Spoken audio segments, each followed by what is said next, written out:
¿Alguna vez os habéis preguntado qué habría pasado si no hubierais hecho una cosa determinada? ¿Un simple movimiento? Nos asustan los peligros que conocemos, pero ¿y los que no vemos? Aquella tarde Alex había venido a mi casa, nos pusimos a ver vídeos de YouTube, nos encantaban los de misterios y por esa razón llegamos a uno que trataba sobre la Deep Web.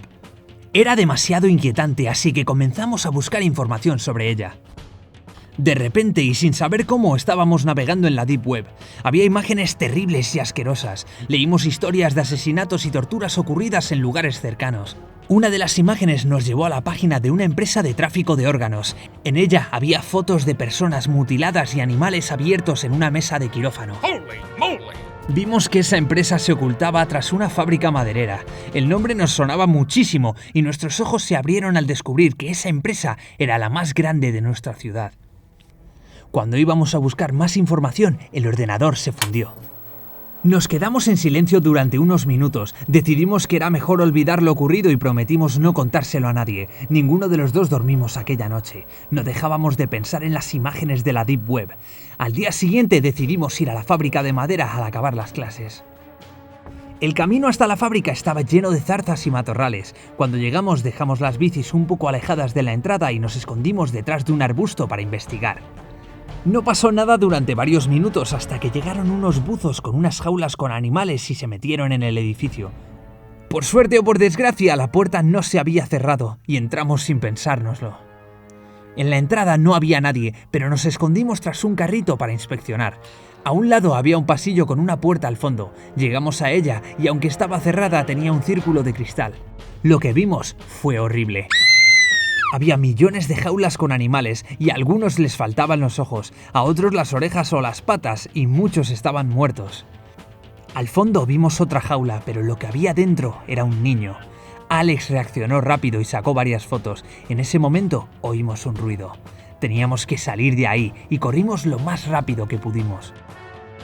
Sorprendentemente nadie nos vio. Cogimos las bicis y huimos del lugar. Llegamos a mi casa, subimos a mi habitación y nos sentamos en la cama. ¿Qué habíamos visto? Teníamos que averiguar más, así que nos volvimos a meter en la Deep Web. Investigamos a fondo la empresa y descubrimos que estaba asociada a la compañía que abastece de carne a toda la región. Yo tuve que salir a vomitar. Cuando volví, Alex me dijo que no nos podíamos quedar callados. Era demasiado grave. Decidimos escribir un artículo para el periódico y cuando terminamos, Alex se fue a su casa. Al día siguiente llegué a clase, pero Alex no estaba. ¿Se habría quedado dormido? Después entró la profesora con el director. Nos miraron seriamente y ella nos dijo con voz entrecortada que Alex había desaparecido. Nos contaron que cuando llegó a casa, Alex bajó la basura y nunca volvió. En ese momento dejé de escuchar y me desvanecí en la silla. Cuando desperté estaba en el despacho del director. Necesitaba explicarle todo y le resumí lo que os acabo de contar. Cuando acabé, una sonrisa tierna se dibujó en su cara, una sonrisa que se fue volviendo malvada. Después se acercó a mí y me durmió con un pañuelo de cloroformo. No sé cuánto tiempo había pasado cuando desperté, pero estaba en una habitación blanca encerrada en una jaula. Me han dejado que grabe mi última voluntad, aunque no creo que este vídeo llegue a ningún sitio. Solo os puedo decir que os alejéis de la Deep Web mientras podáis. En un solo clic tu vida se puede destruir. Tranquilo, si alguna vez te has metido en la Deep Web, no te preocupes. Por si acaso, suscríbete y coméntanos qué es lo peor que has encontrado en la oscuridad de la web. ¡Hasta el próximo vídeo!